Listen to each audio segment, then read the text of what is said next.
Shin pads are a footballer's best friend, even if players like Jack Grealish do wear such small ones you can barely even see them. But what's the story with shin pads, and are there any rules on how big they should be? It all started with cricket, actually. Cricketers had been wearing shin pads since the 1700s.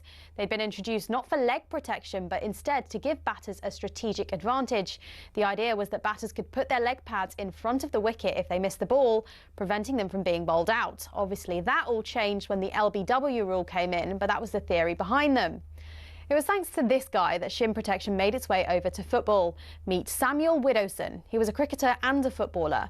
He played for Nottingham Forest back in the late 1800s, and he wanted a way to protect his legs from nasty tackles.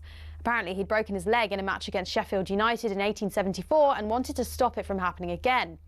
Naturally, his mind drifted to his other favourite sport, where players had been wearing these pads. Story goes, Widdowson cut up his cricket pads, sewed them into his socks and popped them on before taking to the footy pitch. Ta-da! Shin pads. Like all great genius inventors, everyone took the mickey at first. To be fair, he probably looked quite stupid running around with these on. But it's thought his whole Nottingham Forest team then began wearing them from 1887, and the first known use of them in a match was in 1894, in a match between Newcastle and the then Woolwich Arsenal. Eventually, FIFA clocked on that this protection was pretty important for footballers. Multiple studies have shown wearing shin pads clearly reduces the risk of players getting lower leg injuries. And so in 1990, basically 100 years after Widdowson first put them on, shin pads were made compulsory. It became a part of Law 4 of IFAB. That's the body responsible for setting the laws of the game internationally. But the law doesn't actually specify anything about measurements of shin pads. It just says pads must be made of a suitable material and be of an appropriate size to provide reasonable protection. It's really vague, and players can get away with a lot. A lot of grassroots clubs are choosing to ban micro shin pads for obvious reasons, though, especially after a 15-year-old player from Penistone Church broke his leg while wearing them. Still no change from IFAB, though. That's why Grealish and co can still get away with these ones, which are no bigger than a credit card and which seem to offer little to no protection whatsoever.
Yes, good morning. Welcome to Sunday edition with myself, Shaun Custis, and Henry Winter. I've checked the Premier League table over and over, and it's true. Sunderland are second. How has this happened? What's the secret? And while one team is on the up, another is on a serious slide. Liverpool lost a fourth league game in a row. We'll examine what's gone wrong at Anfield. Mind you, for a real crisis, look no further than Sheffield Wednesday. They're in administration, yet the fans are celebrating because they've got rid of owner Davon Chancerai. James Silverwood of the Alf Supporters Trust will explain just how happy they are. A brilliant victory too for Fabio Wardley against Joseph Parker with an 11th round stoppage at the O2 last night. Will he get his reward with a fight against Alexander Usyk? Spencer Oliver will be here to tell us. You can get in touch with the show, text us on 81089 or WhatsApp us on 03717 223344. We're also live on YouTube and your smart TV. Just search talksport.com/watch for more details. This is Sunday Edition on talkSPORT. And whether you watch on TV or listen on the radio, you know that more and more people are joining you because it's record figures for the show in Q3, they tell me. Accept no imitations. Congratulations. Well, it must be your wit and repartee, I think, Henry, which has taken us to this level. Well, congratulations. And talking of being in second place, the Golf Club Sports Quiz. Oh, yeah, you didn't win it. Golf You Club came Sports Quiz. second. Yeah, I've just tested you on 2 of the sports questions. I got them both wrong. Gone both wrong. Anyway. So what happened? Why second? Well, you get a few points knocked off if you have a lot of members of your team. So we had 7 in the team, so you lose 7 points. And there were some teams with 4, so we've snapped. So works a little bit against you. Yeah, your coefficients weren't good enough. Anyway, congratulations. Yeah. Final update. Not quite as good as Sunderland being second, sadly, I have to admit. How is the calf after your dance-related injury? Calf's still struggling. I've been hobbling around. But it did. I still managed to climb the steps to go to Newcastle versus Benfica on Tuesday night. We'll discuss that a little bit later on. However, the papers, I would just say that a few of them came out before the Liverpool game against Brentford, which is one of the problems of early deadlines on a Saturday night. Not us. We had it. You got it in, didn't you? Mail got it in.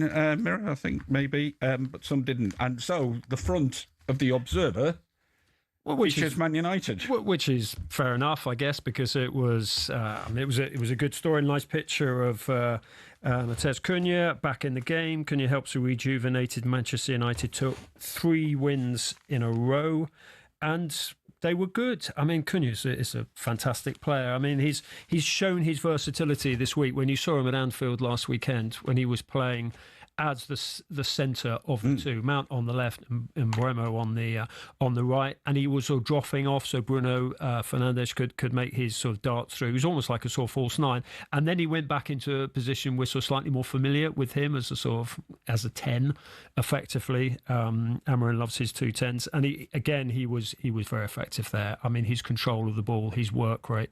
I mean, the 2 players. I mean, obviously, Šeško is still settling in, but the 2 players that they brought in terms of Mbeumo and Cunha, obviously technically very good. We saw the way they took their goals yesterday, but their work rate and their hunger, and they've got that, not swagger is quite well, but they've got that sort of sense of personal authority, which I think you need to have. So why does Šeško have to settle in when Mbeumo and Cunha don't have to settle in?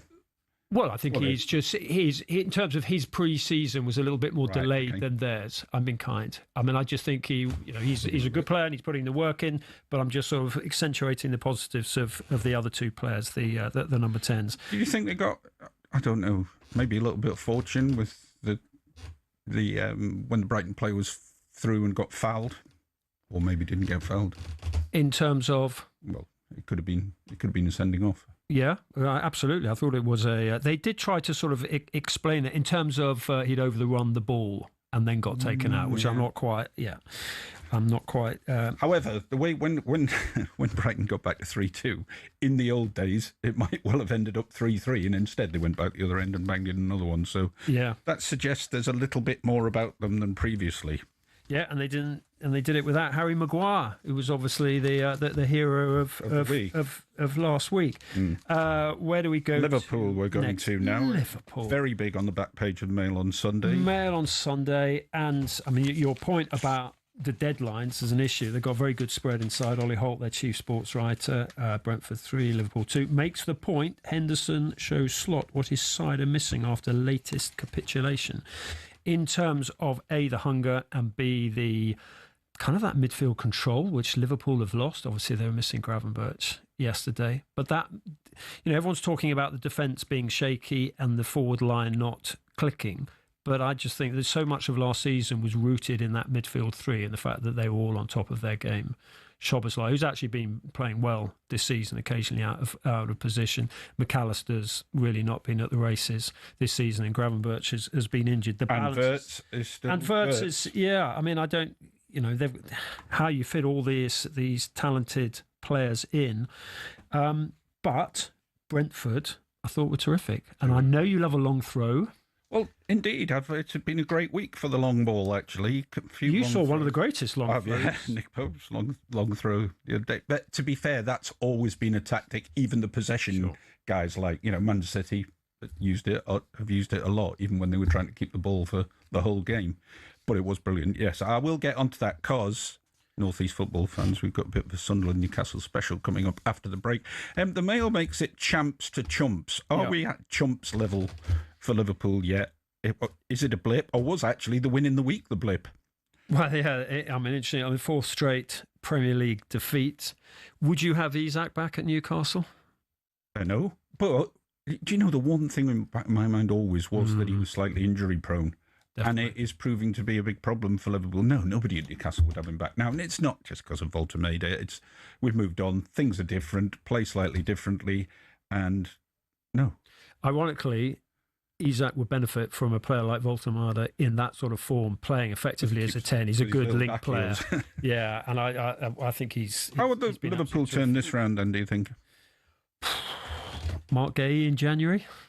I mean, I just think that, if they'd sort of forked out some more money, acted quicker on Gay earlier in the transfer window, allowed Palace to get a suitable replacement, which was a sticking point for Oliver Glasner, and understandably so, then, they might not have this. I mean, Kanate, when he was... there's a very good player there. But very good player in there. Very good player in there. But, and he should be quick, but he's getting outrun. The confidence, the positioning isn't right. So I think Slot's a fantastic coach, coach of the year. But I still think he's got to sort that midfield out. And he needs Gravenberch. You want to talk a bit of Nuno, which is... Nuno, Gary Jacob, front page of the Sunday Times. He's always vote getting of confidence. Vote of confidence. West Ham back Nuno despite awful start. Front page of the Sunday Times. Pull out Gary Jacob. West Ham United plan to avoid changing their head coach for a second time this season. How many games are in? 8 games. And will back Nuno Espirito Santo in the January transfer window. Basically, they need 10 more Jared Bowens in terms of attitude, hunger. I quite liked it when Potts came off the bench. I quite liked it when the fullbacks were in their more natural positions. Probably West Ham tradition. And I tell you what, you can throw as many XGs and whatever at me, but I think a little bit of heart, a little bit of pride in the shirt, as Jared Bowen shows, there's nothing wrong with that. You can mix it up, Shaun. What's happened to your mate Ward Prowse? He's been dumped altogether, hasn't he? Yeah. Probably. Is he? I mean, he's not the only slow player at West Ham. There's loads of them. Well, central midfield. Yeah. It's a sort of... did you know much about Irvin? No, Andy Irvin. I thought he was a rugby player. Maybe that's where they've gone wrong. Good kicker, wasn't he? Good kicker. And Souček. I think that was Souček's 200th game. And, he posted quite a sort of emotional tribute to the fans afterwards. But, I don't know. You just need a little bit more mobility and pace in that midfield, and for the defence to sort themselves out. Where else do you want to go? Just a little bit of Chelsea. Sunderland fans, don't panic. We're getting into how good Sunderland are in the next section. But Maresca's lays into his Chelsea flops is on the back page. Yeah, Kieran Gill's piece at Stamford Bridge. Enzo Maresca delivered a brutally honest verdict after Chelsea's shock 2-1 loss to Sunderland. First, I think Chelsea could have gone second couldn't they? If they'd won that. So a little bit of perspective there. But, there are issues. And, the commentators, I was listening to it on the radio, and people were talking about, the fact that Chelsea have got injuries. But, Sunderland are bedding new players in, and, they've been fantastic. They have. And, as I say, coming up next on Sunday Edition, we'll look at the Premier League action this weekend and highlight the fact that Sunderland are second.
unpredictable Premier League, at least at the start of the season. Are Sunderland going to win it? Oh my goodness, Sunderland are going to win it. It is Chelsea 1, Sunderland 2, Shemstein Toby. It's Newcastle 2, Fulham 1. It's Bruno Guimaraes, the Newcastle captain. Game over now. It's Manchester United 4, Brighton and Hove Albion 2. Brian and Buemo. United as things stand in the Premier League right now at 4th. If Liverpool fail to win, Stuart Pearce, they'll be behind Sunderland in the Premier League. And Sunderland are 2nd. Shaun, he's in, he scores. And Liverpool are 2-0 down. The same mistakes being repeated week after week after week. Excitement, intensity of Brentford at the moment. Liverpool's build-up so slow. Eagle Chaga hits it right-footed, right down the middle. Another huge story unfolds. Salah! What a goal! There's one back for Liverpool. Swung his right at it, hit the underside of the bar, 3-2. No title challenge for decades has withstood a run of 4 successive Premier League defeats. Yeah, that's how Saturday's Premier League action sounded on talkSPORT, and you just cannot avoid it. The fact is, Sunderland are 2nd in the table. Get your fingers out this afternoon, everybody. See if you can get them down to 4th, but they'd still be in the Champions League places. And it's a brilliant, I don't know, squad assembly of Regis Lebris, who changed virtually the entire squad in the summer because, let's be honest, they scrambled into the Premier League. They were miles behind the leaders, and he knew it had to change. I'm dubbing him the new Wenger. Not just because he's French, but because he is picking players out that probably nobody else was going for. Gems. I mean, let's be honest. Had you really heard of Chemsdean Talby? No, you hadn't, had you? And he's picked up these players. I know they spent a lot of money, 160 odd million, but he signed 14 players, changed the squad completely, and look at them go. They're amazing. Good keeper, but I agree with you, the recruitment. But actually, probably his most important signing has been one that we do know. I mean, it's been the weekend of the mid-30-somethings with Henderson, obviously at Brentford, but particularly Granit Xhaka. I mean, some of his passing, some of his control, his leadership, his authority in the dressing room. You can see he's a focal point on and off the pitch for the club. And he came to them as a league title winner, of course. Yeah. You know, which is how to instill a mentality that isn't about fighting relegation. It's actually getting up the top end of the table. But he is surrounded by loads of players, let's be honest, even the super football experts in this country don't know much about. No, I agree. And he's surrounded by legs. He's got the mobility. But you just look at some of his passing, the way he threads the ball through left-footed. I mean, he's still an accomplished player. He's 34. He's still an important player internationally. I just think that he's just been one of the signings of the season. We always talk about the Premier League being all about pace, but when you've got that intelligence, and he can just see people. He's always scanning. I mean, he's just brilliant. But just on this whole Sunderland thing, and I ask you, because I know how embedded you are in Newcastle, you were there. Isn't there a sort of? This is not a sort of a Londoner being patronising, but there's a little bit. But isn't there a sort of pride in the North East? No. Interesting. I didn't. Would you rather they were in the Championship? No, I didn't mind them going up because we want the Derby games back, and I think there is a big thing about having the Newcastle Sunderland derby back again. It's December the 14th, isn't it? Off the top of my head, I'm not sure. Yeah. But, I think there is a great thing about having the derby games back, but seeing them there in second place is a little bit difficult to take, I must admit. But you can't help but admire what they've done. It's a fantastic story about a club that was not quite down and out, but I mean, watch the Sunderland Till I Die documentary as they struggle through League One as well and back up to the Championship. And it's been hard work. And to turn it to this point with new owners and etc. has been amazing. And Regis Lebris, you didn't know much about him. Certainly didn't. Did you? Not a great pedigree as a player, a bit like Arsene Wenger. Yeah. And here he is, properly masterminding a team which has shocked everybody. The one thing that hasn't shocked everyone, and the one thing that has been a constant with Sunderland, the support. And I was swapping messages with Sunderland fans last night, and I said, well, listen, Trafalgar Square already belongs to you, because I'm sure there's still some fans left over sitting on the edge of the fountains from previous trips in recent years, playoffs and cups and all that. but now they're sort of owning other parts of London. And that noise that I was watching on the telly, and the noise was just phenomenal. But I mean, even when they built that Stadium of Light, when it was full, even in the early days, it is some atmosphere. I mean, somehow it just keeps it in, and it does rock when it's full. Is that the acoustics, or is that the roll, which is embedded in the people? I think it's the acoustics. Yeah, but no, it's all right. People. I'll give the Gallagher. I'll give the Roker some credit as well. It is. I mean, they've done phenomenal things. And hearing the manager last night going, we're nearly 40 points. We're nearly halfway to staying up. Come on, Granit Xhaka must have choked. Gone, don't think like that. We've got to think bigger than that. And with the way they've started, why shouldn't they think? Where can they finish? Hard to say, isn't it? Maybe. The only thing we'll say is there looks to be a little bit of strength in depth, because every time I watch Isidore, he seems to be causing trouble. Yet most of the time he's coming off the bench, and he was last season, I think, as well. I don't follow Sunderland as closely as some, but I think he was doing that last season. And somebody like Dan Ballard, who's been there a long, long time, he wasn't a regular last season, and now he's come into this team and he's playing really, really, really, really well. The lad from Northern Ireland in midfield defence. I forgot his name. That's terrible. Hume. That's the fella, Trey Hume, who's been there a long time. And I saw Luke O'Nien celebrating off the bench, who must feel like he's signed for a new club, not like the other way round, because he is really proper embedded in Sunderland, come up all the way through the ranks, not getting a game, but looking so happy when they scored and really feeling a big... He was injured in the playoff, wasn't he? He was. Yeah. And look, he's a brilliant servant, but it looks like players like him may be being eased out now as Sunderland move forward. You go to a lot of different cities. Do you think there's a different atmosphere in a one-club city? Yeah, definitely. Because everyone is pulling in the same direction. Yeah, I do totally. As I say, you see that with Newcastle, you see that with Sunderland. Sunderland will be bouncing right now. It's true. They always say that when clubs come up and they're doing well in the Premier League, the applications, particularly from overseas to the local university, goes up to like 10-15%. Yeah. It's it just shows the sort of global reach of the Premier League. Indeed it does. Quick mention for Newcastle, we did win 2-1 against Fulham, and we're very good against Benfica in the week, so I've just got to sneak that in. It's not all about Sunderland in the North East. I'm sure you've been impressed. How quick is Gordon? He's too quick for he's actually much more consistent now, Henry. The last few games he's been showing a bit of consistency. He was playing in flashes, I think, earlier on this season. And now it's consistent, maybe buoyed by the fact that Tuchel has a little bit more faith in him. And he'll start for England at the World Cup like this.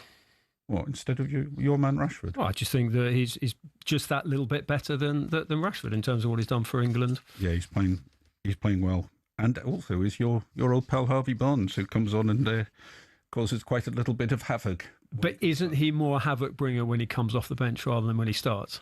Possibly, but you don't want to be known that way, do you? No. Super. Anyway, well done, Sunderland, and well done, Newcastle. This is Sunday Edition on talkSPORT. Next up, we'll delve deeper into the mess at Sheffield Wednesday.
Sheffield Wednesday chat coming up here on Sunday edition. But first, it's an update from the Women's World Cup, New Zealand v England, with Guy Swindles. And England have made a terrific start in pursuit of the 169 they need for victory in their final group game of the Women's World Cup. They are currently 58 without loss as we just start the 13th over. Tammy Beaumont batting beautifully, 30 from 27. Amy Jones giving Doughty support, 23 from 46, as England look to finish this with a win and get some practice in ahead of the semi-final against South Africa on Wednesday. England 58 without loss, chasing 169. Now then, Sheffield Wednesday were placed into administration on Friday morning, 12-point deduction for them, and they now sit bottom of the table on -6 points. Yesterday, beaten at home 2-1 by Oxford, but everybody was happy. James Silverwood, Sheffield Wednesday Supporters Trust, our old mate who's been on here before and was crying into his beer at the start of the season. Tell us why you're so happy, James. Well, it's, administration is an opportunity for a fresh start at Sheffield Wednesday. The previous owner is now gone, has no control over decision making, has no financial control over the club anymore. And that was absolutely necessary because Sheffield Wednesday had no future under the previous owner. And in fact, I would go further and say it was in a battle for survival. And those worries, at least to a large extent, have now dissipated. There was a feeling of elation and optimism around the ground yesterday. We might be, as you've alluded to, the first fan base in the history of the game to have actively supported administration and going into a negative point balance. So I think that goes to show the feeling of the fan base against the previous owner. It did look like the protest in midweek had a big effect. I mean, it's not often that protests work like this, but I mean, the pictures of those empty seats, the pictures of Chancerai's name on the stadium seats, which went all around the world, really brought it home to you that the Wednesday supporters are just not having this anymore. I think so, yeah, and I want to publicly thank every Sheffield Wednesday supporter who made the ultimate sacrifices along the way of not going to games, not having that pint in the ground at the end of a long, hard week at work, not buying the new kit for their children. We know those sacrifices were really deep and were felt, and I just want to applaud all of the supporters who stood together to see the back of an owner who was actively destroying one of the oldest football clubs in the world. Can I just ask you this, James? I've had a text from Wally Downs, who you may remember was at Wimbledon and did go to Sheffield United briefly. He says that the owner's done £300 million at Sheffield Wednesday. Agents and sporting directors are responsible for poor players. Owner is accountable for listening to the wrong people. Any truth in that? Well, he definitely probably did listen to some of the wrong people, but if you look at the organisational structure at Sheffield Wednesday, it was non-existent. He did run Sheffield Wednesday like a dictatorship. This wasn't a case of an owner who put a lot of money in and was badly advised. This is an owner who put some money in at the start, made some incredibly poor decisions, and then basically stopped putting money in thereafter. That's the story at Sheffield Wednesday. Appreciate that narrative by Wally Downs might apply to other clubs. It didn't apply to Sheffield Wednesday. James, we often think of players as being sort of cut off from what fans are going through, but are you tempted to start campaigning for Barry Bannon as Sports Personality of the Year or some recognition? Because the way he's handled it in a very empathetic way, as well as giving everything on the pitch as well, has been fantastic. Absolutely, yeah. And I would say actually the manager as well, Henrik Pedersen, has dealt with it incredibly well with the same qualities that you've just articulated. The quiet dignity, I think, and courage and perseverance on the pitch by the players and the manager to have dealt with this situation in the way they have actually mirrored the courage, determination and perseverance off the pitch by the supporters to take the actions and sacrifices necessary to see the back of an owner who, like I say, was actively destroying one of the oldest football clubs in the world. It was quite remarkable before kick-off. There were obviously a lot of people within the club who were desperate to see Chansiri go. I mean, when on the big screen beforehand, the whole sort of rebooting thing of the Chansiri exit and sort of deleting previous owner, I mean, must be an amazing buzz amongst the staff as well as amongst the supporters. Well, I would imagine so. I hope I'm not going to get you in trouble by saying this, but he was a deeply unpleasant man. I assume he was a deeply unpleasant man to work with. So I assume, and I have spoke to a couple of club staff who say a massive weight has been lifted from their shoulders, and it does feel like a fresh start for them as well. And I think that was shown by some of those great scenes before the game. Do you think, with those great scenes, do you think potential buyers will look at that? Will look at the fact that there were 21,000 for the Middlesbrough game, 27,000 for yesterday's game against Oxford United. It shows the power of the fans. The fact that they were making only a few quid from the club shop, and I think they made, was it 100 grand? Subsequently, when the administration and the fans went back in to support the club again, I mean, the fan base has come out of this incredibly well. And does that show the potential of the club, as well as as you say, the manager Barry Bannon, the players, the staff, the great history of the club, the fact that owners should come, potential new owners should come in? I think so, absolutely, yeah. I think that the fan base at Sheffield Wednesday, as you mentioned, have come out of this with enormous credit. They were willing to make the sacrifices to see off a bad owner, and they're willing to support the club. Now it's in administration, and that will long continue. Any owner that comes in, I think, will look at that as an incredible positive, that fan base. But a good owner will look to build on it as well. I think that the fans have deserved a seat at the table in terms of being taken seriously and being treated with dignity and respect. We've shown that we can stand together as a community to support the club, take actions against a bad owner when absolutely necessary. And I think any owner that comes in will be able to pick up on that immediately and be able to use it to their advantage to rebuild. And Sheffield Wednesday does need to be rebuilt from the bottom up. The administrators spoke on Friday about sort of coming in and sort of encouraging the fans to come back in and buy a pint and sort of come back in to the game, because every pound that's spent won't go to Chancery and won't go to professional costs. But who pays for the administrators? Because they're not necessarily cheap, and nor should they be. They're professionals, and I understand all that. But who pays for the administrators? My understanding is, and I might need to be proven wrong on this, but my understanding is that it will come out of the eventual sale cost, so purchase price by the buyer. How do you build Sheffield Wednesday back up, James? Because let's be honest, you probably went in there yesterday, big crowd, 27,000. Everybody think, right, start of a new era, but you lost. And you think, had you won, then there would have been a bit of momentum, even though you'd have been back to -3 points. There would have been a little bit of hope. Now it feels like you're probably resigned to League One. You've got an ageing stadium. That needs money spending on it. The squad needs money spending on it. It's a long haul back, isn't it? It is a long haul, yeah, and there's no point denying that. Sheffield Wednesday isn't in the 21st century, never mind, 2025. That is the truth of the matter.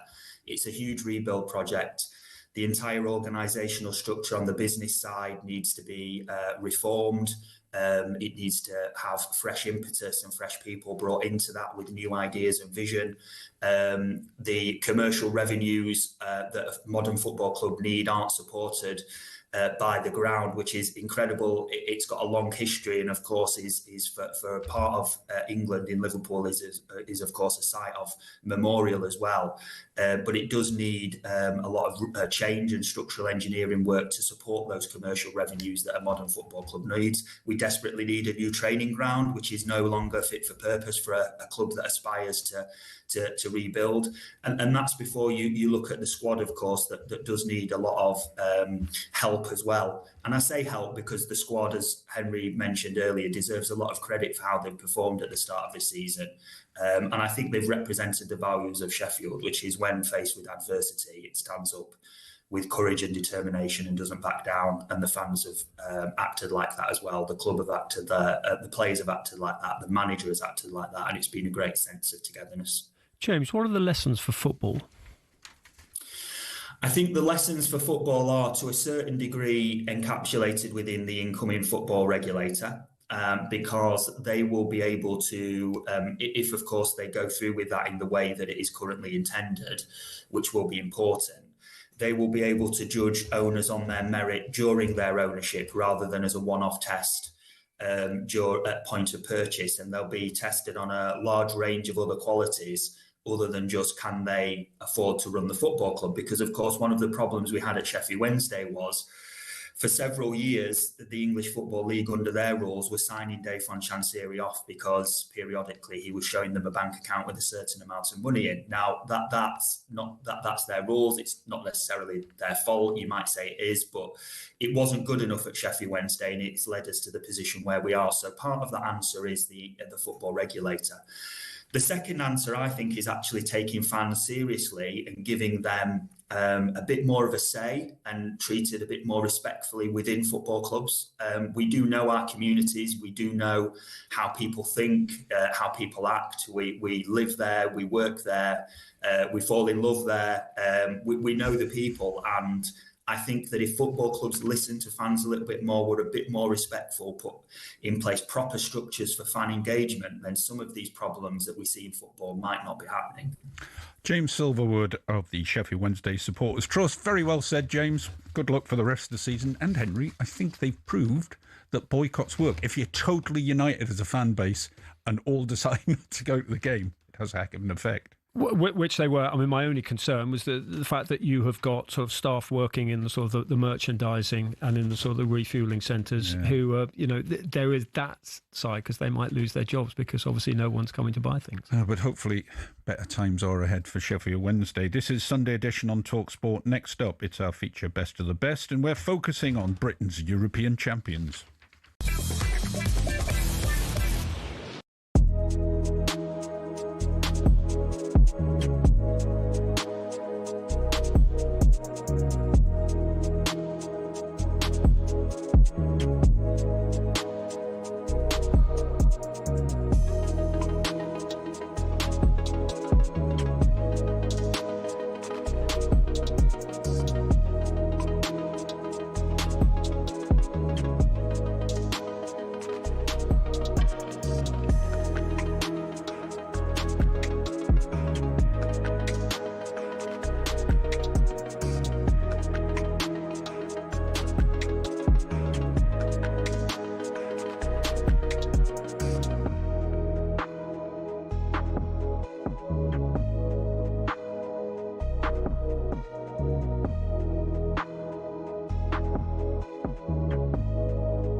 It's our biggest competition yet. We're giving you the chance to play to win up to £100,000. It's talkSPORT's biggest cash prize ever, £100,000, completely tax-free.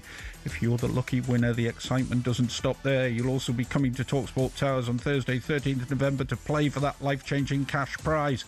Here's how to enter. Good luck. 18 plus, UK excluding Northern Ireland. For a chance to win, text the word cash to 83338 and you're in the draw. Text costs £2 plus one standard network rate message. You must have the bill payer's permission, or you can enter for free by calling 0330 880 3338. All entries must be received by the 6th of November at 4 p.m. This is a talkSPORT limited promotion run on talkSPORT, Talk and Virgin Radio UK stations. Full terms and conditions at talksport.com. This is Sunday Edition with Shaun, Custis and Henry Winter. We're with you till 11 o'clock, and now it's time for this. One of the greatest tries ever scored, but she won't get there. Kaylee Hodgkinson is the Olympic champion. I'm going to float like a butterfly and sting like a bee. Oh, Stephen Harmison, one of the great balls. Double 12!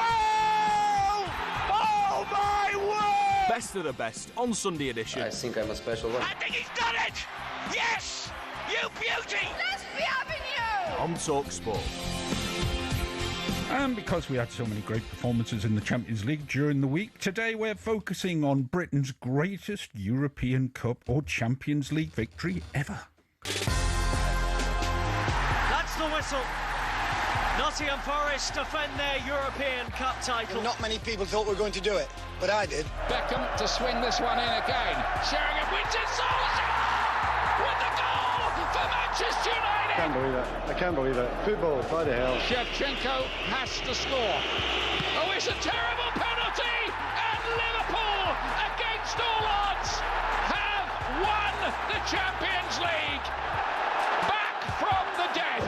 It's very difficult, but the players believe, and at the end, they won. Are Chelsea just about to make history?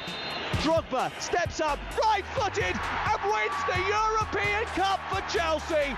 Absolutely extraordinary. We're going to have a big party tonight, Jeff, with the big trophy, with the big ears. That's what I'm going to do. Yeah, this is going to cause some trouble, I reckon, this one, Henry, because obviously Liverpool are the most successful side in Champions League or European Cup competition, having won the trophy 6 times.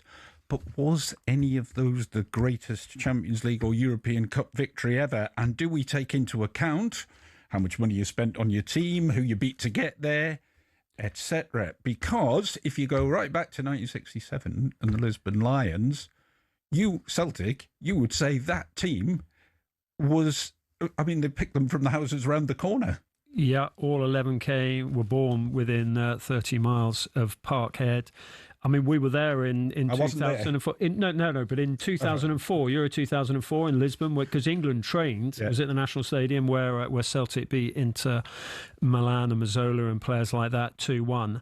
And, you know, the players and Gerrard and Lampard and Scholes were sort of were warming up, doing a rondo. And then this Celtic fan just ran on past the FA's security, kissed the centre circle, and then ran off. And a couple of us just sort of went after him and said, "What are you doing?" He said, "Well, this is a place of homage for me." So we were very aware, even whether that was 40, 50 years on, how important that place was. And it is a remarkable achievement. But there's so many great achievements. Okay, so why not pick a few that you actually went to, because even that was before your time. Yeah, I mean, I wasn't there, obviously, for Forest 1980 against Hamburg. That was a superb achievement. Which it was, but so was 79, because that was a Forest team that had just gone from promotion, basically, to winning a European Cup. What an amazing achievement that was. Why is 1980 better than 79? Partly because of the Hamburg team, you know, Keegan, Magath, players like that. Shilton had an amazing game. Robertson obviously scored. You know, I take your point, but it's like Villa in 82, you know, the 1-0 against Bayern Munich. Peter With's goal. You know, you look at that Bayern team, Breitner, Hoeneß, Karl-Heinz Rummenigge. I mean, it was a good team, but look, I wasn't I just watched them on the telly. I obviously wasn't there.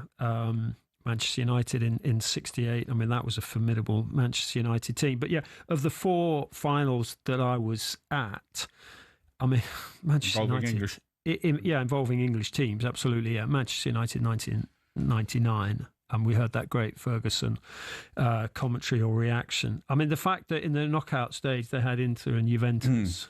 I mean, it was, and they were missing big players like Keane, obviously, in the, in the final. And actually, from the very start of that, I mean, it was controversial when the European Cup became the Champions League and went into that sort of group stage at the start. But Manchester United were in with Bayern Munich and Barcelona in the group stage, and it was tough. It was an assault course throughout. That's the thing. It doesn't make you a better European champion, although nobody looks at this. The path you took. I think so. I think so. I mean, that was hard going, and also if you play terribly, then turn it round in the last 2 minutes, that's even more amazing. I mean, that was probably the best end to a game. I mean, one of the most dramatic finals was obviously 2005. I mean, we were both there. We had that crazy journey afterwards to get to Chicago for England. But I've always said the 2005 Champions League final in Istanbul, it definitely in my top 3 games that I ever reported on, and it just. I mean, I still even now look back at that and think, how on earth did they do it? And yet the weird thing about that game was that Liverpool were back in it from 3-0 down at half-time long before the end, really. Got back to 3-3, and it was sensational. Jerzy Dudek was amazing, and Shevchenko missed the penalty, or it was saved. And 20 years on, it lives clearly in my memory. I'm writing a book at the moment, and part of it is about that and the whole sort of experience of the day. Yeah, it's unusual. The weekly book. But I mean, that was extraordinary. And Rafa Benitez, what he said at half time, did they leave the door open so they could hear the Liverpool fans, 40,000 Liverpool fans singing "You'll Never Walk Alone"? That support, the tweaks, Haman coming on, Gerrard allowed to roam forward, scoring, Xabi Alonso with that penalty, which got saved, and then he followed up the players with a cramp in extra time, and then Jerzy Dudek's jelly legs, the sort of grobbler and all that. This is my point. Does it count better though if you played absolutely terribly and ended up 3-0 down? And like Man United, they played terribly in '99 before they came back. Does that make it good, or should you not be rewarded for having been very good throughout the game? Honestly, you can throw so many ingredients in, and the quality of the opposition. I mean, that was a fabulous Milan team. I mean, Gerrard in his trophy room has got on a mannequin Shevchenko's shirt. Because I mean, of Shevchenko, and there was Maldini in there was always that, it was a great team. And Milan were overwhelming favourites, but just Liverpool. Time is actually running out fast, and we really needed about half an hour for this feature. So I'm going to throw Chelsea into the mix because I covered that campaign, particularly in 2012, very closely. And to win the Champions League in your opponent's backyard, as Chelsea did at Bayern Munich, they scored from their first corner, which was 82nd minute, somehow pulled out of the depths. And it wasn't just winning there and winning with Drogba's penalty in the shootout at the end. It wasn't just winning there. It was the fact they beat Barcelona with 10 men. They went through against Barcelona with 10 men in the semi-final, which to me was an even more remarkable achievement. I still defy anybody to say whether there was a better effort over 2 matches, 3 matches, the semi-final and the final, to win a Champions League. Manchester United 99, I mean, with Inter and Juventus. And let's not forget also, as we've been talking about, clubs, English clubs, British clubs getting into finals, Manchester City 2023 against Inter Milan. No, it wasn't. Well, how said they had Bayern Munich and Real Madrid in the knockouts to get through that. So it wasn't, they didn't sort of open the door to, where was it, Istanbul, and say, just walk in. They were up against Lautaro, Martinez, Bastoni, Dumfries. They were good against a good Inter Milan team, probably Onana's last good game. So let's not forget Manchester City. I think it's between Liverpool and Manchester United 99, Liverpool 05. Well, Liverpool 05. Liverpool 05 is the most dramatic game I think I ever covered. But I'm going to give it to Chelsea for winning in Bayern in Munich in the backyard and having beaten Barcelona on the way to get there. So there. I'm sure there'll be plenty of people who disagree with me and Henry, but tough. That's our decision. Next up, we'll focus on a huge night of boxing on the talkSPORT network.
The Lions. Real-life fantasy rugby. Bitter rivalries set aside in a quest to create the world's best team in weeks. There's nothing like it, but who on earth had the idea and how did it all begin?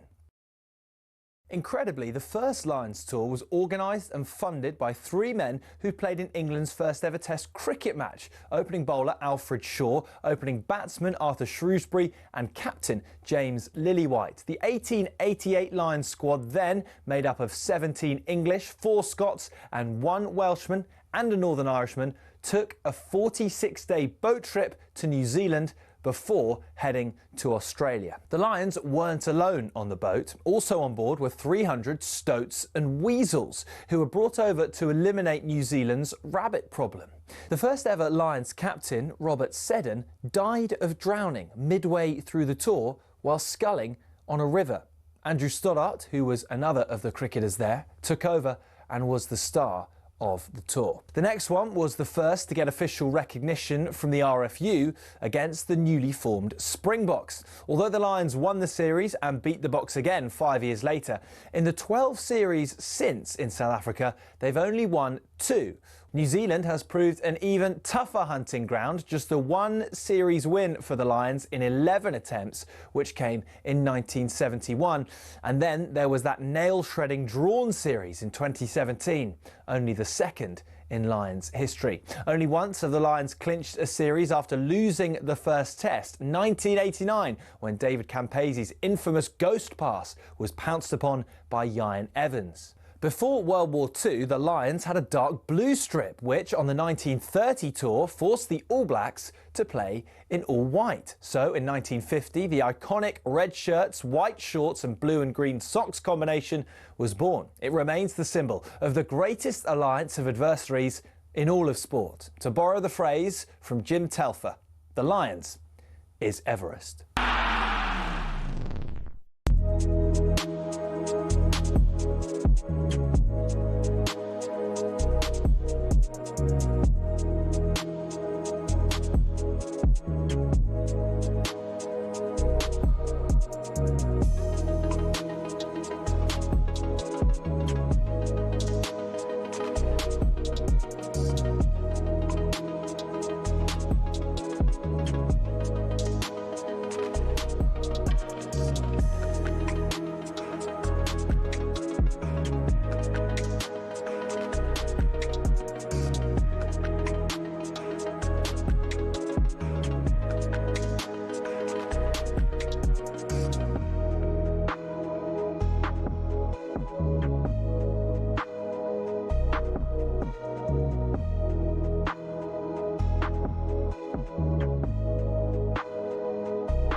Yeah, this is Sunday edition on talkSPORT, where we're with you until 11 o'clock this morning, although if you were in this studio, you'd think we'd already finished, because the clock says 11:05 and nobody's put it back. So, Henry, can you fiddle a button there to turn the clock back? Anyway, now it's time for a bit of boxing, as last night, Fabio Wardley stopped Joseph Parker live on talkSPORT.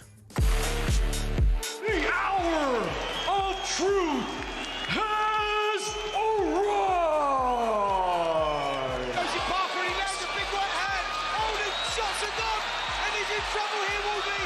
Oh my days, this is unbelievable. Huge shot, and Parker again is backed up to the corner. He's in survival mode here, Joseph Parker. Wardley looking for the uppercut, and the referee has stepped in and stopped the fight. Still undefeated and new WBO interim heavyweight champion of the world, Fabio Wardley.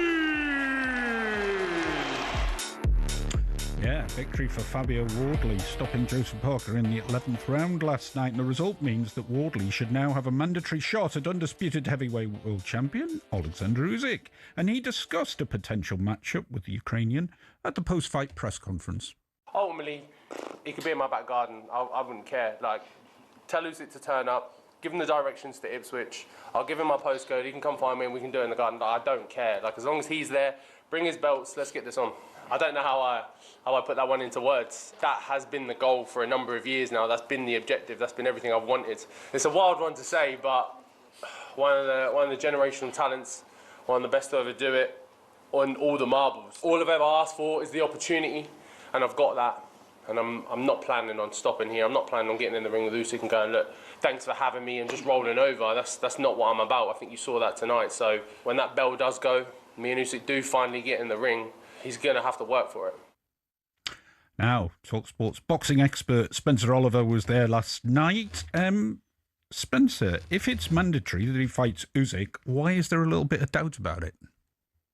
Well, because we don't... good morning, guys. Yeah, because we don't know really what's happening with Alexander Usyk. You know, he's injured. He's asked for an extension on this WBO title fight, which is now with Fabio Wardley. So that's where we're at with Alexander Usyk. We don't quite know where he's at. It's all down to him to make that decision. He has that time to do that. But next in line is now Fabio Wardley, and what an opportunity that is for Wardley. I mean, what an incredible fight last night, guys. It really was. The O2 Arena was absolutely packed out. Fabio Wardley started a huge underdog going into this. Joseph Parker was the man with all the form, all the experience, and the man expected to win. But Wardley ripped up the script. It was an incredible performance. Showed heart, grit, determination, courage. All of it was thrown in that ring last night. He obviously fought at the O2. Most of our British champions, or superstars, if you like, the Joshuas, the Furies of this world, go to Wembley. Would there be a chance that Wardley would be able to step up and face Usyk at Wembley, where Usyk, of course, has fought a number of times? Well, listen, I think with someone like Alexander Usyk, of course, for the undisputed world heavyweight title, why not? I mean, Fabio Wardley would have gained a lot of respect last night. You know, you look at his last performance at Portman Road back in June against Justice Hooney. He was in trouble in that fight. The rounds were going away from him, but, you know, he showed that will to win, and he stuck in there and he knocked Hooney out in that final round. And you looked at that and go, is he good enough to step up against someone like Joseph Parker? The answer is yes. Who's the biggest challenge for Alexander Usyk out there right now? It would be Fabio Wardley. So, yeah, I think that we could fill a stadium if that fight happens, or when that fight happens next. Let's hope we get it here in Britain, because Fabio Wardley's earned the right. I mean, incredible story this guy's got. When you think he was white-collar boxing just 10 years ago, turned pro back in 2017, and the journey this guy's been on is quite remarkable, and he deserves the shot. But he does live a little bit by the seat of his pants, doesn't he? He's getting pummeled a bit last night. He was getting pulled, as you say, against Hooney the last time out. Would you worry that Usyk would make short work of him, given that that's sort of the way his fights have gone? Well, listen, Usyk would obviously start a huge favourite. You know, he's beaten everyone, hasn't he? He's beaten Tyson Fury twice. He's beaten Anthony Joshua twice. He's beaten Daniel Dubois twice. So he's cleaned up the division. But one man he has to get rid of now. There was talk of him, if he wants to do it, if he wants to continue, it has to be Joseph Parker, the informed guy. Well, Parker's just been beaten in an incredible fight where the action was insane last night. Both guys showed immense resilience and incredible courage in there. But Wardley come out the victor, and you go, he's earned his shot. So, you know, I think that it does warrant a fight with Alexander Usyk, and I think he's got the capabilities. Not saying he would win the fight, because again, he would start huge underdog, but he showed there that he's got that fighting spirit. And when you're a heavyweight and you can whack the way that he can, now, you know, he's 20-0, one draw with 19 of those 20 victories inside the distance. You go, you can't write him off. Spencer, Wardley went out in 2018 to Ukraine to spar with Usyk. What is the psychological mindset of someone who has actually sort of sparred with a sort of superstar before? Does it actually, in a way, take away sort of some of the tension because he's seen him close up? Or is there that almost sort of a ranking element to the two of their relationship? Well, do you know what, guys? That was a long time ago. It was 7 years ago. When I say Fabio Wardley first stepped in the ring, white-collar boxing, not even amateur boxing, white-collar boxing, 10 years ago, you can imagine how raw Wardley was. But if you look at his performance and how he's come through the fights with like David Adelaide, Fraser Clark twice, Justice Hooney, now Joseph Parker, you go, the guy is still very much improving all the time and he's a dangerous threat to any heavyweight out there. So it would be totally different to the sparring session that they had, 7 years ago, for sure. So, yeah, obviously Usyk is the guy, but it'll be an interesting fight. And like I say, Wardley's on it. But you wouldn't imagine Usyk would be sweating. I mean, as you've referred to just before, I think he's had 8 fights against British top-line fighters, beaten them all. He is another one who, in many ways, you might think, I hesitate to suggest, is possibly not in Joshua's class when he was at his height and Fury's when he was at his height?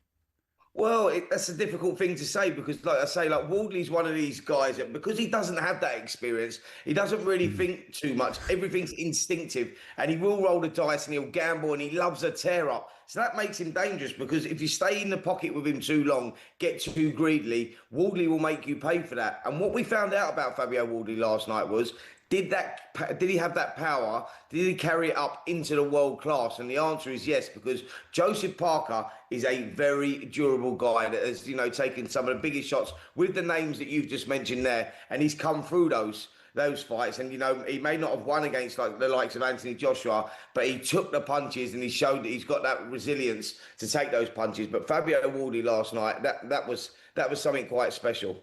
You've referred to the fact you're not sure when Usyk would be ready, but I mean, realistically, Wardley wouldn't have a fight against him before Christmas. We get into the new year. Usyk has said he wants to fight on for 2 more years. When would be the cut-off point, would you say, for this fight to go ahead? Well, I think it has to go ahead next. Otherwise, Fabio Wardley would be elevated to champion. Up to what time, Spencer? Up to what date? Are we talking up to March, up to April? Is that where you'd get it? Yeah, we're talking springtime. We're talking springtime because Fabio Wardley's going to need a rest now. That was another tough, grueling fight. I think that Alexander Usyk, this guy's recovering, coming back off injuries. So I reckon we could see this around springtime, March, April time. Spencer, thank you very much. I know you had a long night. Great of you to join us this morning. Lovely. Thank you, guys.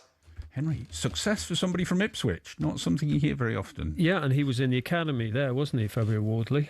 They could do with a little bit of his punch at the moment. I mean, he's fought at Portman Road, as Spencer was saying. Yeah, and it's nice. He speaks really well. I mean, it's amazing how he steps out of a ring like that, having taken a pummel. Absolutely, as you said, Nick, didn't he? He did, and obviously he's got the glasses on because of the the damage to the eye area. But I mean, fantastic. Yeah, brilliant performance by Fabio Wardley. Next up, back to football, where we turn our attention to bottom of the table Wolves.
This is Sunday Edition, where it's time for an update from the Women's World Cup, New Zealand v England, with Guy Swindles. And England still going along very nicely indeed. 109 for 1 in the 22nd over. They require 169, so just 60 runs now required, with thick end of 30 overs to go. They might well have lost another wicket. Heather Knight on 14 was given out, LBW, but she reviewed and the ball was shown to be going over the top of the stump, so she survived. She's now moved on to 16. Amy Jones batting very solidly, 44 from 68 deliveries. The one wicket to fall. Tammy Beaumont going for an entertaining 40. But this a very, very slick performance by England. They're 109 for 1, chasing 169 in the 22nd over. Now then, oh woe is Wolves. Wolves had 2 points from their first 8 games. Take on Burnley today at 2 o'clock, which shall be updates on Game Day Live on talkSPORT. So let's hear from the Wolves manager ahead of the visit at Burnley, and he discussed where it's going wrong for his team. We are struggling with the situation that, you know, we lost some players, important players, and we brought 8 players, 8 plus players that they were out the last season, and they came from loan. 10 players, around 10 players. But if you remember, you know, in the world that we can do in our way, if we start the season with everyone, is easier to connect them, is easier to build identity, but was not the case. Oh, excuses. Ryan Laister, host of the Wolves Report podcast. Are you buying any of that, Ryan? Good morning. Good morning, gents. Am I buying it? I think the split needs to be put down the middle from Jeff Shee and the owners and the manager. As for the playing side, Wolves don't seem to have an identity, pre-season or not. We don't really know what they're trying to achieve. But so far, the transfer window looks like it's a really poor one, with probably only Vladislav Krejci looking like the decent buy so far. Sunderland, as we referred to earlier on, changed a heck of a lot of players. The team is unrecognisable. So why should Wolves get a pass for a lot of different players? They absolutely shouldn't get a pass. I think it's an excuse. Wolves went on a 6-game unbeaten run last season, which incredibly, Wolves' last win was 6 months ago to the day. So as well as hurting the fans, it's absolutely killing my podcast. So they shouldn't get a pass, absolutely shouldn't get a pass at all. It's been a poor summer of recruitment. Then you have to look upstairs at Dominic Tettey. Has the right recruits been brought in? The manager talked about last season having a lack of ball carriers, having a lack of pace. People can go one-on-one. Wolves haven't brought one player pre-season that can take the ball past 3 or 4 players. So when you haven't got that outlet, it's no wonder Wolves have had the least shots in the Premier League this season. Right, Jurgen Strand Larsen has been getting a little bit of criticism or scrutiny from the fan base, and I understand that. But hasn't he got an Achilles issue which he's trying to manage and play through? Yeah, there's 2 ways of looking at that. So, number one, if the Achilles injury is that bad, why are we not playing Tolu Arakadar that we spent £24 million on? If your centre forward isn't fit, don't play him. He went away on international duty. He played 90 minutes at Sunderland. So is he played through the pain barrier or as an excuse? Now, I'm not questioning whether he had an injury. I'm sure he did. But surely if you've got a squad and you spent £24 million on a player that scored 20 goals last season from Genk, he gets to start over a player. If he's not fit, he doesn't start. Mr. Pereira got a new contract, much to, I think, some people's surprise after he'd lost a few games. And it was like, oh, that's good. Stability, you know, Wolves, it's a blip, what they've been going through, and they're going to push on. But if you actually look at his track record over the years, he's not a hugely successful manager before he came to Wolves. No, I think he'd won some trophies abroad. I think he'd won the domestic league in Portugal, but that's quite a long time ago. Yeah. However, he did take Wolves on a 6-game unbeaten winning streak. They won 6 in a row, which was against Leicester 6 months ago today. So if you'd have said he was rewarded with a new contract after that, that would have made perfect sense. But to do it at the start of a season when Wolves aren't playing particularly well, they've not been unlucky, they've been poor, to reward him then, the timing seems really off, which has confused a lot of fans. But this kind of happened with Gary O'Neill as well. He'd done okay, but then going onwards, the football got poorer, but then he got a long contract as well. So there's some real inconsistencies from the owners and Jeff Shea at the football club at the moment. What do the fans make of Pereira at the moment? I think a lot of fans would say now that his credits ran out and he's firmly into his overdraft. But when he took Wolves over last season, Wolves were in a similar situation, and he's got Wolves out of the situation before. However, he had Matheus Cunha, Ryan Ait-Nouri, Pablo Sarabia, Nelson Semedo. Those players have not been replaced at all. So I do have some sympathy for the manager, but it's really, really clear he's nowhere near getting the best out of this bunch of players at the moment. There doesn't seem to be much communication from the board. Yeah, that's a really fair point. And it's something that's desperately frustrating the fans. I mean, approximately a year ago, Jeff Shea said on a local article, if you only pursue trophies or European football, Wolves may not be the ideal choice to you. Now, at least let your fans dream. At least let them dream of something one day. We've seen Crystal Palace do it. We've seen let teams dream, let fans dream. He also said on the Business of Sport podcast at the start of this season, he stated openly on the podcast, which staggered fans, that Nuno was a bit lucky in his time at Wolves when Wolves finished 7th twice. Wolves were anything but lucky. They were organised, they were drilled, they were aggressive, they were fast on the counter. Wolves could take anyone back then, and that seems like a long, long time ago now. So if your chairman is coming out and that's his only communications, it's no surprise the fan base are very, very annoyed with him. I mean, Burnley today, this is an absolute... I mean, you can't say it's a must-win. I mean, it's early in the season, 8 games in, but is it a must-win 6-pointer? Yeah, no one's ever been relegated in October, but if Wolves lose today, it will certainly feel like that's the end of the Premier League era for Wolves. It is a must-win. It's a must-win for the manager.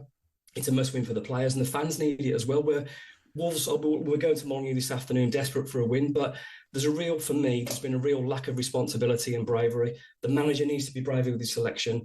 Players on the pitch need to take responsibility, creative responsibility. I'm not putting a head in or a tackle in. I'm talking about on the ball, making something happen, being brave, creating something, because there's very little chances being created and there's very little shots being taken. So the players need to stand up. The manager needs to be brave, and if that happens, the fans will certainly be on side. I get the feeling, Ryan, that the fans are teetering on the brink at the moment. They're sort of sitting on the fence thinking, well, let's see how it goes. It's possible he could turn this around, but losing to Burnley, the worm would properly turn, wouldn't it? I think Molineux would be a spiteful place this afternoon if Wolves lost today. Even if they think they drew, it simply won't be good enough. Nothing is acceptable other than a win this afternoon. This is Vitor Pereira's last chance saloon, but... We said that about Gary O'Neill after various poor defeats. I mean, Wolves got spanked 5-2 at Brentford.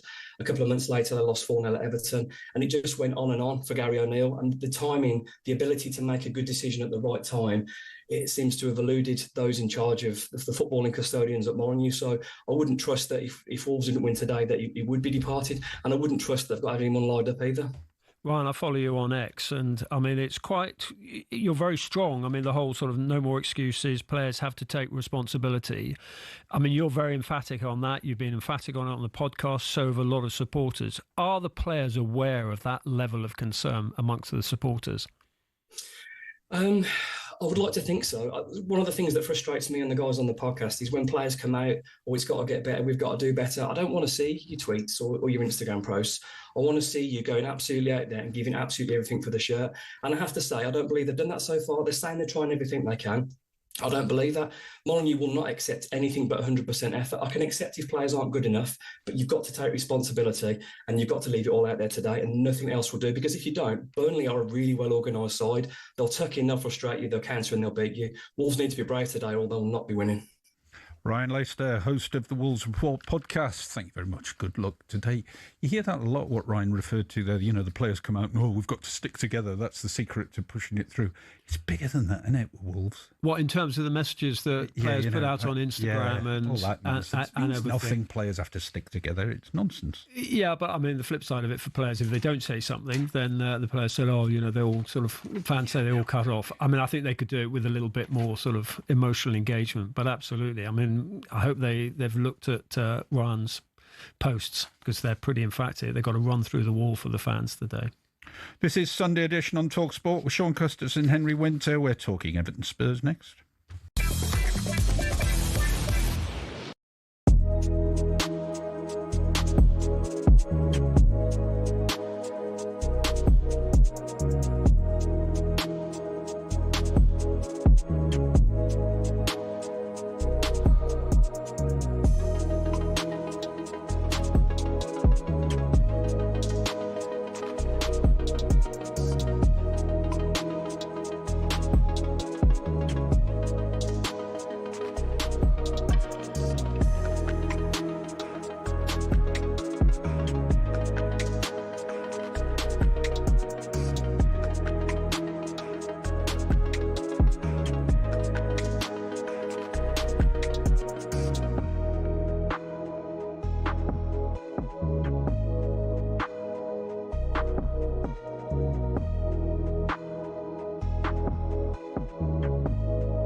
Half an hour left of Sunday Edition with myself, Shaun, Custis and Henry Winter. Quite a lot of reaction to who were the best Champions League or European Cup winners among British teams.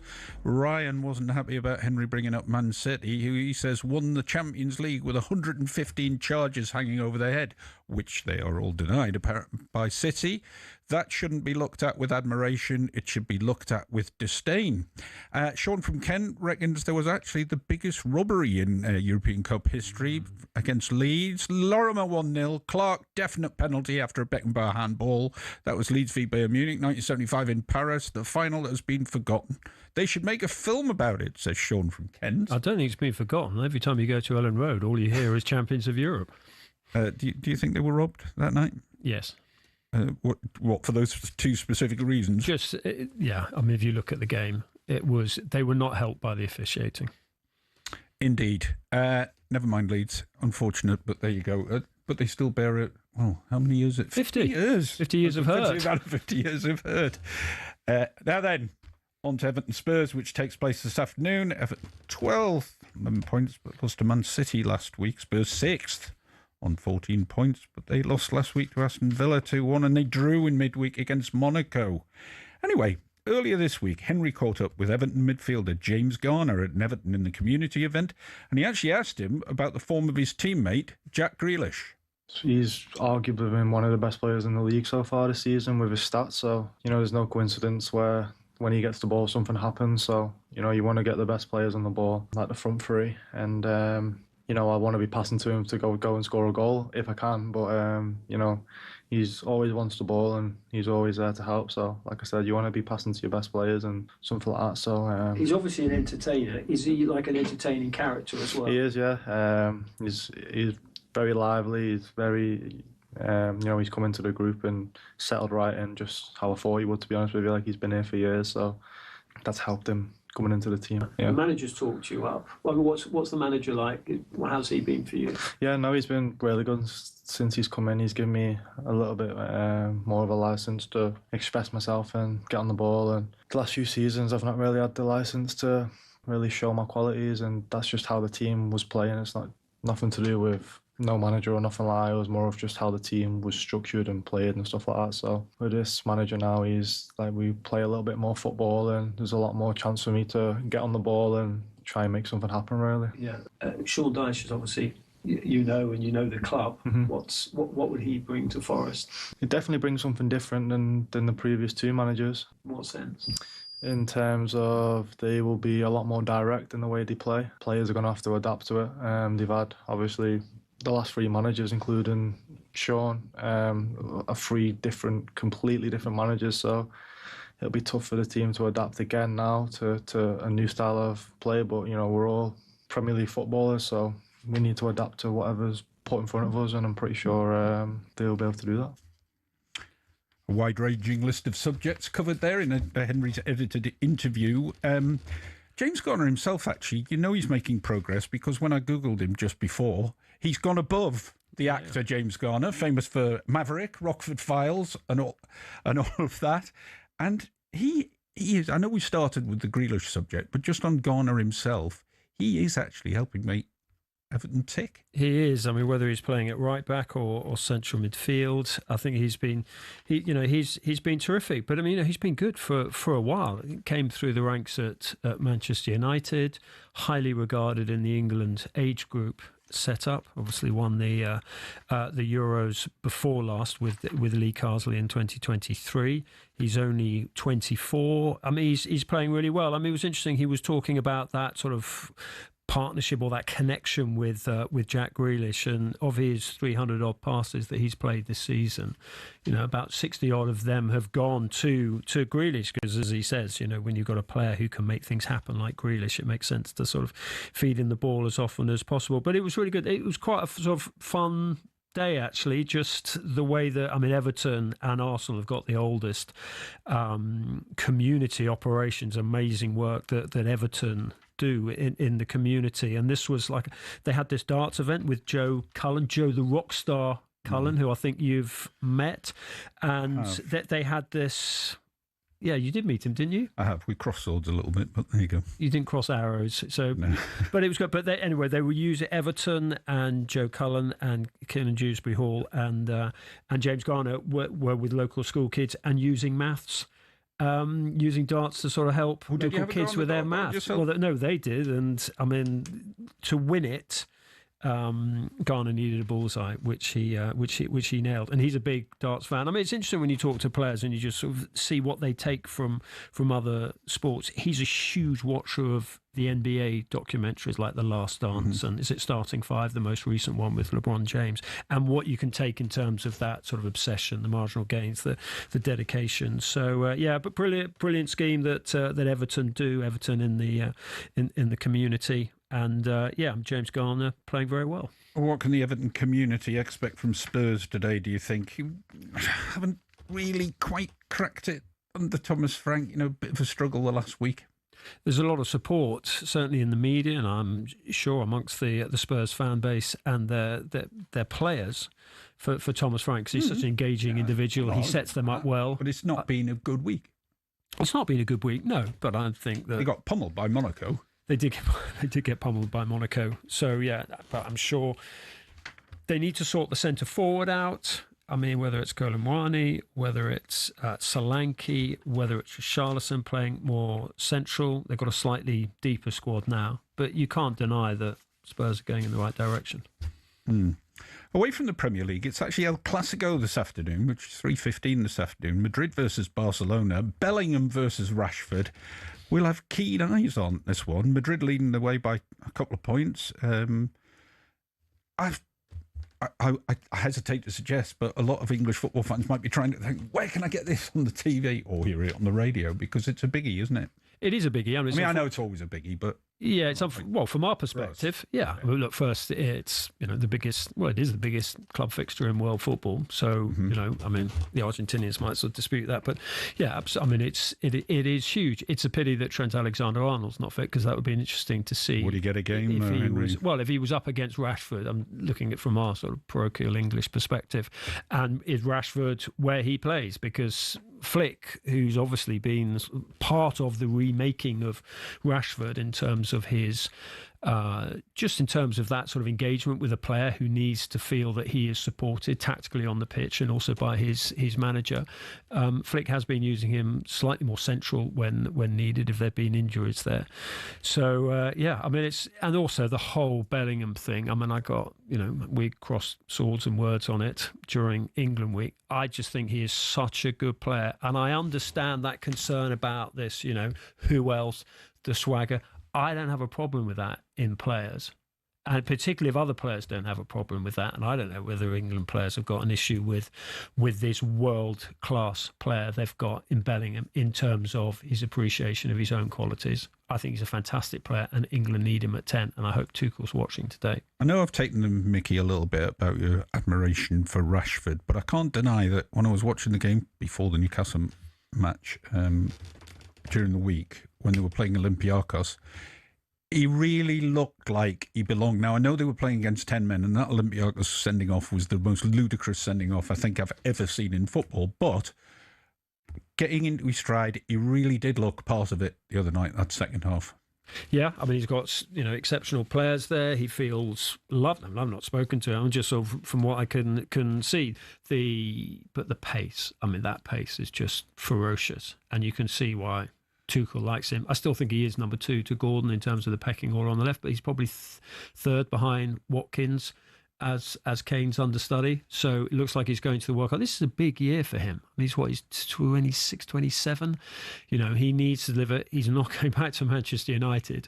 And if Barcelona can get him for, what's the stipulated figure? Is it 25, 26 million? I mean, that's... But maybe he suffered from the fact that Man United, that his mates, if you like, the main news of this will go on at show, people like that, they weren't in the team either, and they're sort of all together as a band of disgruntled players, and he's got away to a place where the players, getting in the team, the other players are getting in the team, and they've got an amazing spirit between them. Garnacho scored yesterday. McTominay scored. Obviously, he left for slightly different reasons. I think players are human and they want to be loved. But I think there were financial and tactical reasons, as well as other reasons, that Rashford wasn't starting for Amorim. Do you think he'd be back in the team now if he'd stayed at Man United? He probably wouldn't, would he? No, he wouldn't. Not under Amorim, because he doesn't see him as a 10. No, quite. So, what are you expecting today from Bellingham versus Rashford? I think it'll be an epic game. I mean, those games always are. I just want to see Bellingham show his English critics how good he is. Absolutely. Good luck to both of them for this afternoon's El Clásico. You're listening to Sunday Edition, where we'll finish up by looking ahead to the rest of the games, including league leaders Arsenal.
This is Sunday edition here on talkSPORT. Time for an update from the Women's World Cup. New Zealand v England with Guy Swindles. England on the verge of victory in the final group match ahead of their semi-final on Wednesday against South Africa. They're 158 for 2 in the 28th over, requiring another 11 runs for victory. Heather Knight, though, won't be there to see them over the line. She's just been pinned in front LBW to give Sophie Devine, the Kiwi legend. She's played for 2 decades for her country. This is her final game and she's picked up a wicket. Heather Knight gone for 33. But Amy Jones still there on 75 not out. She's been joined by Danny Wyatt-Hodge. England 158 for 2. They need 11 more runs from 22 overs. On we go to our biggest competition yet. We're giving you the chance to play to win up to £100,000. It's talkSPORT's biggest cash prize ever, £100,000, completely tax-free. If you're the lucky winner, the excitement won't stop there, because you'll be coming to talkSPORT Towers on Thursday, 13th of November to play for that life-changing cash prize. Here's how to enter, and good luck. 18 plus UK excluding Northern Ireland. For a chance to win, text the word cash to 83338 and you're in the draw. Text costs £2 plus 1 standard network rate message. You must have the bill payer's permission, or you can enter for free by calling 0330 880 3338. All entries must be received by the 6th of November at 4 p.m. This is a talkSPORT limited promotion run on talkSPORT, Talk and Virgin Radio UK stations. Full terms and conditions at talksport.com. We were talking earlier on about our greatest ever European champions, but Charlie in Derby is still disgruntled about Juventus v Derby, European Cup semi-final in 1973, which he says is the true scandal of European football. Derby County should be champions of Europe. Wow. Is that correct? I don't know, but he says it was a scandal. Maybe you could fill us in a little bit more about that. Anyway, today, one team who hasn't won the European Cup either, or the Champions League, is Arsenal. But they're looking in better shape. It's Arsenal home to Crystal Palace today. Let's hear from Mikel Arteta ahead of that clash. It's a big game for us because last season here we dropped some points, and it's the 4th game in a row that we're going to play against opponents that we drop points, and this season we've been able to beat them. We know that for Eps it's going to be a very special match with the history and what he did for Palace, but the focus is on the team. I've heard Arsenal fans talking about winning the quadruple even, Henry. They may be getting ahead of themselves, but they do look in good nick, don't they? They do. The defence, and the signings. I mean, Eberici, Eze, El Ezeco today, so I'm sure it'll be dubbed. Gyökeres obviously scoring at the weekend. I mean, they've bought well. I mean, Mosquera might come in today, depending on the fitness of Gabriel, but the defence has been outstanding. Calafiore is playing there. Timber's been one of the best right backs in the country, probably Europe. And do you think the likes of Martinelli and Trossard have benefited from that more secure defence, in that they don't panic as much if they lose the ball when they try something, because that defence has been so good? And those two, to me, have raised their game a bit this season. Yeah, they have. I mean, I think also Madueke coming in, he can play right and left. He's unfortunately injured at the moment, but there's been that focus on them as well. So, yeah, I just think Zubimendi, the recruitment has been astute, buying good players, good characters, strengthening the squad. If you look at that, it's a strong bench when you look at it, even with a Dowman occasionally coming in from the Hale End Academy and talent line. There has, but there's something about them, and I think for me it's embodied by Declan Rice. I know there's a lot of focus on Martin Odegaard when he's captain, he's been out injured, but I think that the team almost not revolves around it, but there's something about exuding from Declan Rice this season in terms of that leadership, in terms of his ability to attack more, because of the way that Arteta has sort of reconfigured in a way that the midfield behind him, his ability with dead balls, whether it's the free kicks, or we saw that last season as well, but also his corners as well. Arsenal set pieces, the pace they've got, the ability to play on the counter, the passing between the lines. There's an element. I know you try to boil everything down to sort of set pieces and long throws and whatever. They're pretty good at them. They are very good at it, but they also, they can they can play and pass their way through. Well, is that a bit of a secret then, that they mix it up maybe more than some others? But what's wrong with that? Which you admire, who have 1,000 passes a game. Yeah, but you always say that about Manchester City, but they can also knock it long to the big man in terms of Erling Haaland. He wants them to knock it long. And he does, and he is fantastic because of his strength, his pace, his ability to run in behind, his work rate for the ball as well. Haaland is superb. But I just think, Jokers, and I'm glad that he's getting more of the credit that he deserves. And it's all, he got it because of the goals, but the work that he's been pinning in, it doesn't matter. I mean, the fact that he has been pinning the centre halves, the fact he's been sort of wrestling them, moving them out the way, creating space with others. He's got that burst of pace he can get in behind. He will score a fair few goals for them, but the space he creates for others, superb. Ryan says, "Don't lie, Shaun. You haven't heard one single Arsenal fan claim we'll win the treble." Nice try. You said quadruple. That's exactly my point. I said, no, I didn't say the treble. I said quadruple. I think it's a bit of a joke, Ryan, but Arsenal fans go, hey, optimism is high. I know they don't want to get carried away, but I'll forgive them for trying to be ultra optimistic.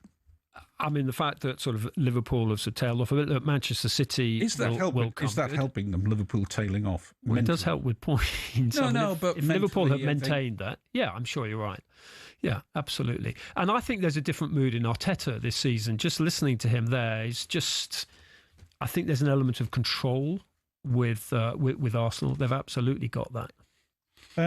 Villa v Man City this afternoon. Have you seen a change in City? May they represent the true challengers to Arsenal, do you think? Well, first, you don't rule out Liverpool once they've got all the pieces in the right order. So you absolutely wouldn't do that. City with Haaland. I mean, Haaland is so good. I mean, he's scored in every game this season for club and country apart from the Tottenham Hotspur game. So, yeah, I mean, he's phenomenal. You also look, and this is good from an English perspective, although I'm not saying he's going to start, but Phil Foden playing well. And that sort of attacking central midfielder role as well. It's like an 8. He's responding to that. They look like they've bought well. They've got a world-class goalkeeper, Donnarumma. Slight issue for Trafford, but, So, look, they're City are beginning to roll again. And they're at Villa today. That's 2:00 kickoff. And Bournemouth Nottingham Forest is also 2:00. And Sean Dyche has been appointed manager since we were last on air, even though it seems absolutely ages since Postecoglou got the sack, but it was only last Saturday afternoon. So he's reconnected the defence. They look like a Nuno defending team again. You look at Milenkovic and Murillo. They look like a strong partnership again. Anderson was outstanding again for him. I guess he's been maintaining his form. Gibbs-White had that bit more of a fluidity of movement, and we're seeing the best from him again. So look, and the good thing, another thing that Sean Dyche has done, he's kind of reconnected the club and the fans, which is important. He's played quite a lot on the fact he's Nottingham and he started in Nottingham Forest and stuff like that. He's sort of... What's wrong with that? No, I'm saying that, but I think something people weren't necessarily deeply aware of because he associated him with Burnley quite a lot. I know. He got a broken leg when he was very young. Yeah. But obviously, he was embedded in the club. So I think the fans have really taken to that fact that he's a Forest man. Yeah, and he's talking about Forest rather than talking about his previous club, as Postecoglou did a little bit too much. Tough one at Bournemouth. Never easy at Bournemouth, though, Henry. Very difficult. Very difficult. Bournemouth going very, very well. Anyway, remember, you can keep across all of today's action with Game Day Live. That's from 1:30. That's it for us. We'll be back next week. Next, it's the warm-up with Max Rushton and Barry Glendenning.